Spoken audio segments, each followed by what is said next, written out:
จะหวนคืนมาความหอวิวากะสาบ่หินกา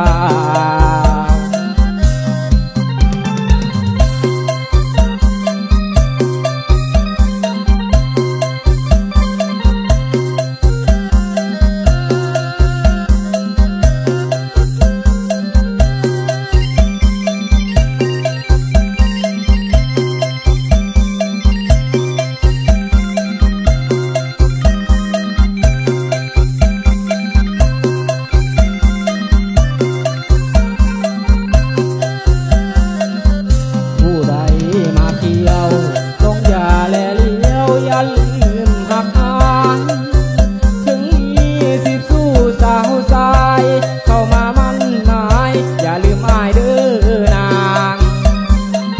ยามอ้ายไกลห่างจะโทรหานางทุกวันเวลาคิดฮ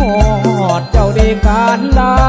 ผ่านวันเวลาอ้ายสิมาขอแต่ง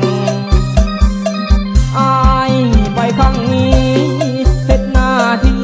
เพื่อบ้านเมืองเฮาขอน้องอย่าได้หงอยเงาอย่าโศกเศร้า